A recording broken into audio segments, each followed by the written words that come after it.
Welcome back. At the end of the Ukraine summit that was called in Paris yesterday, the French president was asked whether NATO members were ready to send their own forces to fight the Russian invaders.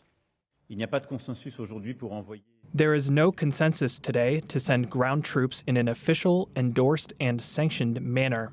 But in dynamic terms, nothing should be ruled out. We will do whatever it takes to ensure that Russia cannot win this war. But that is not what the German Chancellor agreed, and by midday a message had appeared on X which barely disguised his frustration. "We agreed," he wrote, "that everyone must do more for Ukraine, weapons, ammunition and air defence. We are working on it, but it is clear," he added, "there will be no ground troops from European countries or NATO." Spain, Italy, Poland and the Czech Republic have since issued similar statements. This afternoon, after howls of protest from the French opposition, the Foreign Minister Stéphane Séjourné was forced to clarify Mr Macron's comments that troops could be sent to Ukraine for specific duties without a combat role. We need to consider new actions to support Ukraine. These must meet very specific needs.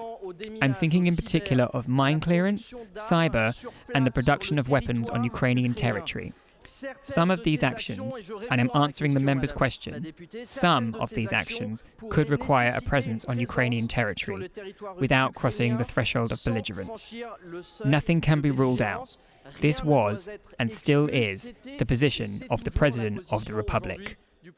We'll get a view on that in a second. More generally, there is frustration that while the French President was talking tough yesterday, the figures here supplied by the Kiel Institute suggest that France is still a long way down, in fact on the second page, long behind Germany and the UK in what is being supplied to Ukraine. That said, there were one or two important measures that were announced yesterday. France has lifted its objection to using shared EU funds to buy artillery from suppliers outside the bloc. 15 countries have joined a Czech-led initiative to supply medium and long-range missiles.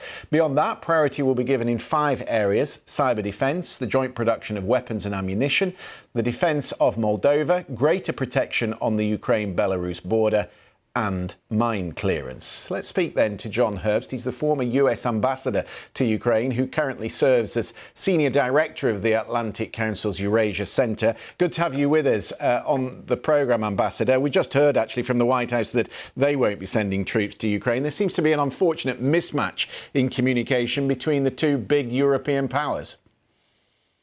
Look, I think that France is trying to push the alliance, and for that matter, the EU, into taking more forward-leaning steps to ensure the defense of Ukraine and the ultimate defeat of Russia. I think that's important and positive because you have an axis of the timid in Berlin and in Washington, which has been keeping NATO back, keeping their own countries back from providing the support Ukraine needs and that our national interest and the German national interest demand. Having said that, certainly what Macron said about troops was provocative. What he said about long-range fires was absolutely essential, because here, again, the US and Germany have been timid, not strongly defending their own interest and protecting Europe. Yeah, he accepted last night that everybody had to take their fair share of responsibility for the failures, specifically the promise that he made to supply 1 million shells by the spring. We just didn't have the capacity for that in Europe. So does this new agreement to use shared EU funds to buy shells from outside the European Union go some way to solving that problem? That's a positive, but only a short-term solution. What needs to happen in the United States and in Europe, governments need to ramp up their arms production industries. The Biden team had a meeting at the Pentagon in the early spring of 2022 with defense industry leaders to talk about this, which was a good step. But then, as with their weapons supply to Ukraine, they've been slow and, let's say, not far-seeing or bold in implementing an idea that makes a great deal of sense. There's no reason why we couldn't have ramped up our arms industries a great deal over the past 18 months, but we have not. Well, that was precisely the point I was going to come to, because last night's summit was merely another chapter in the litany of slow-walking problems that all the allies have been guilty of. I mean, incrementally, it seems that we cross our red lines every 6 months. So last night we start talking about medium and long-range weapons being supplied to Ukraine, with all the implications therein for attacking Russian cities beyond the border. I agree with you. It's certainly been true since World War II. The United States has been the principal power ensuring the security of the West. It's not quite, even though we're the only ones who can do it, it's not playing that role in a bold and statesmanlike fashion over the past 2 years. And that is the heart of the problem. The big four congressional figures have been at the White House this afternoon. We just heard in the last hour from the Senate Majority Leader Chuck Schumer that the House leader, who of course is refusing to put the Ukraine bill on the floor, wants to do it but needs to find a way. What is Mike Johnson's problem here, and how quickly do you think this will get done? My bottom line assessment is it will get done. It will take at least 2 months and maybe longer. The point is this: Johnson will be thrown out of office because he has a very small majority in the House, and there are several very naive people in the Republican Freedom Caucus who want to kill aid to Ukraine because they don't have a clue about American interests. So he's trying to avoid that. I don't think he's going to be able to find a magic formula.